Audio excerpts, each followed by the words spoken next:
Aam Aadmi party ਦੇ ਕੌਮੀ convener Arvind Kejriwal ਅਤੇ ਪੰਜਾਬ ਦੇ ਮੁੱਖ ਮੰਤਰੀ ਭਗਵੰਤ ਮਾਨ ਅੱਜ ਸ਼੍ਰੀ ਦਰਬਾਰ ਸਾਹਿਬ ਵਿਖੇ ਨਤਮਸਤਕ ਹੋਏ। ਨਤਮਸਤਕ ਹੋਣ ਤੋਂ ਬਾਅਦ ਉਹ ਮੀਡੀਆ ਸਾਹਮਣੇ ਵੀ ਮੁਖਾਤਬ ਹੋਏ। ਸੁਣਾਉਂਦੇ ਹਾਂ ਤੁਹਾਨੂੰ ਕੀ ਕੁਝ ਕਿਹਾ ਅਰਵਿੰਦ ਕੇਜਰੀਵਾਲ ਅਤੇ ਮੁੱਖ ਮੰਤਰੀ ਭਗਵੰਤ ਮਾਨ ਨੇ। ਜੋ ਪਿਛਲੇ ਦਿਨੀ ਮਾਨਯੋਗ ਦਿੱਲੀ ਦੀ ਅਦਾਲਤ ਵੱਲੋਂ ਇੱਕ ਸੱਚ ਦਾ ਫੈਸਲਾ ਆਇਆ ਕਿ ਜੋ ਇਲਜ਼ਾਮ ਜੋ ਝੂਠੇ ਇਲਜ਼ਾਮ ਆਮ ਆਦਮੀ ਪਾਰਟੀ ਦੇ ਵੱਡੇ ਵੱਡੇ ਲੀਡਰਾਂ ਤੇ ਲਾਏ, ਉਹਨਾਂ ਨੂੰ ਜੇਲ੍ਹਾਂ 'ਚ ਭੇਜਿਆ ਤੇ ਉਹ ਬਿਲਕੁਲ ਝੂਠੇ ਨਿਕਲੇ। ਤੇ ਮਾਨਯੋਗ ਅਦਾਲਤ ਨੇ ਕਿਹਾ ਕਿ ਇਹ ਤਾਂ ਕੇਸ ਹੀ ਚਲਾਉਣਾ ਨਹੀਂ ਬਣਦਾ, ਇਹ ਤਾਂ ਮੁਕੱਦਮਾ ਹੀ ਨਹੀਂ ਬਣਦਾ। ਸੋ ਅਸੀਂ ਇਹ ਨਹੀਂ ਕਹਿੰਦੇ ਕਿ ਬਰੀ ਹੋਏ ਆ, ਅਸੀਂ ਕਹਿੰਦੇ ਕਿ ਮੁਕੱਦਮਾ ਹੀ ਨਹੀਂ ਸ਼ੁਰੂ ਹੋਇਆ, ਟਰਾਇਲ ਹੀ ਨਹੀਂ ਚੱਲਿਆ। ਇਸ ਕਰਕੇ ਜੋ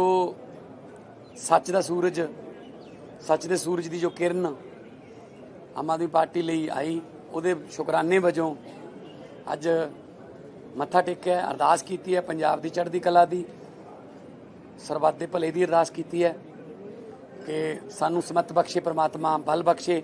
ਜੋ ਜ਼ਿੰਮੇਵਾਰੀ ਲੋਕ ਸੇਵਾ ਦੀ ਸਾਡੀ ਲਾਈ ਗਈ ਹੈ, ਲਗਭਗ 4 ਸਾਲ ਪੂਰੇ ਹੋਣ ਵਾਲੇ ਨੇ ਤੇ ਉਹਦੇ ਸੰਬੰਧ 'ਚ ਬਜਟ ਸੈਸ਼ਨ ਵੀ ਚੱਲ ਰਿਹਾ ਹੈ ਔਰ ਬਜਟ ਵੀ ਲੋਕ ਪੱਖੀ ਪੇਸ਼ ਕੀਤਾ ਹੈ ਤਾਂ ਕਿ ਪੰਜਾਬ ਜਿਹੜਾ ਹੈ ਉਹ ਸਾਡਾ ਤਰੱਕੀ ਕਰੇ, ਪੰਜਾਬ ਨੰਬਰ 1 ਸੂਬਾ ਬਣੇ ਤੇ ਅਸੀਂ ਵੱਧ ਚੜ ਕੇ ਇਸ ਪੰਜਾਬ ਨੂੰ ਨੰਬਰ 1 ਬਣਾਉਣ 'ਚ ਆਪਣਾ ਯੋਗਦਾਨ ਪਾ ਸਕੀਏ।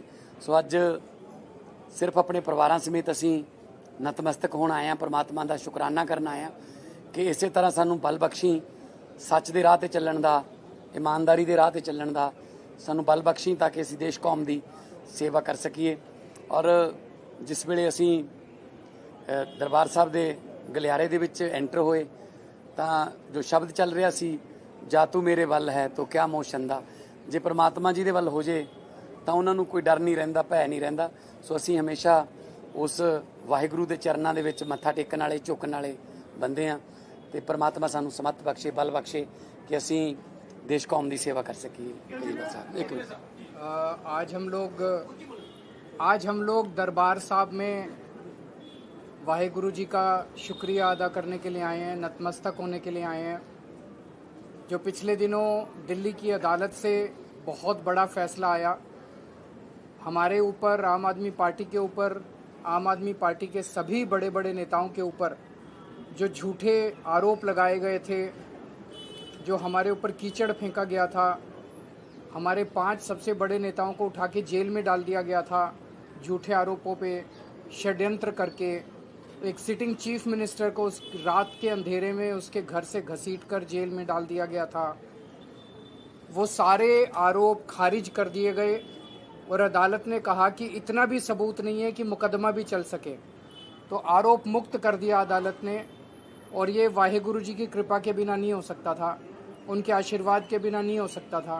इसके पहले भी मैं कई बार दरबार साहब आया, वाहेगुरु जी का आशीर्वाद लेके गया और उनके आशीर्वाद से अब जब हमें हमारा सम्मान वापस लौटा है, हम सारे आरोप से मुक्त हो गए, तो आज हम सब परिवार, मैं, मेरी पत्नी मान साहब, उनकी पत्नी, हम लोग नतमस्तक होने के लिए, शुक्रिया अदा करने के लिए वाहेगुरु जी के चरणों में आए हैं।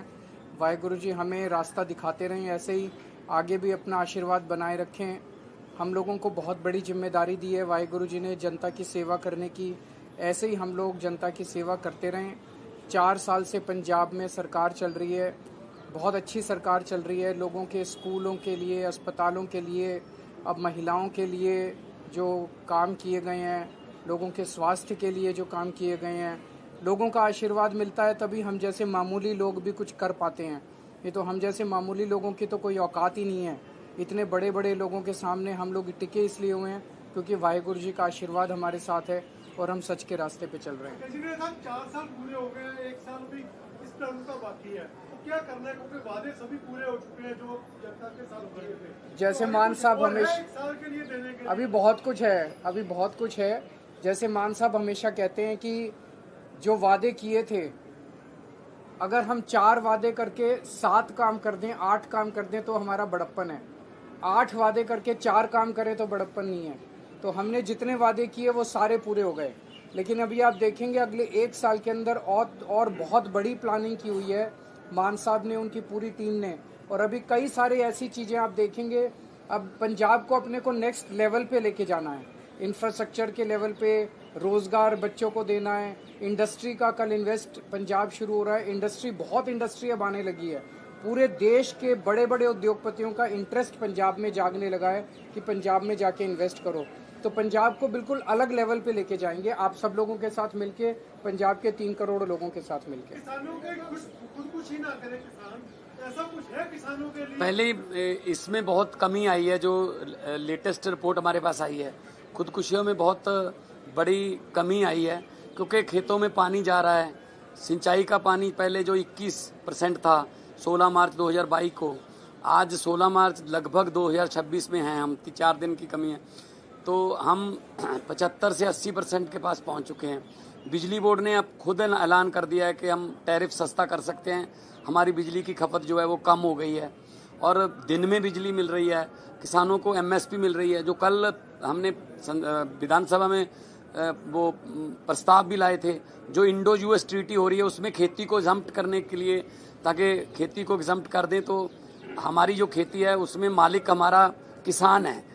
उस ट्रीटी पर साइन होते ही वो किसान एक ग्राहक बन जाएगा, उसके लिए बीज के लिए अलग से बाजार लगेगा, उसको वहीं से खरीदना पड़ेगा और ऊपर से सस्ता जो अनाज है या कोई भी सोया है, मक्का है, वो अमेरिका से आएगा तो हम कम्पीट नहीं कर पाएंगे।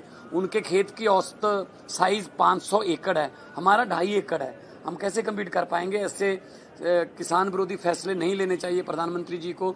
हमने वहाँ जो प्रस्ताव पारित किया है और आने वाले दिनों में कल से हमारा इन्वेस्ट पंजाब समिट शुरू हो रहा है 13, 14, 15 मार्च।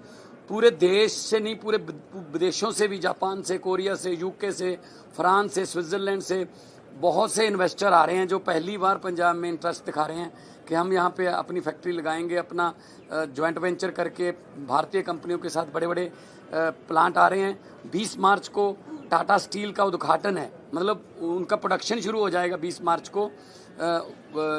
सेकंड बिगेस्ट आफ्टर जमशेदपुर के बाद देश का दूसरा बड़ा स्टील प्लांट आ रहा है। तो हजारों लाखों लड़के लड़कियों को काम मिलेगा और पंजाब तरक्की करेगा।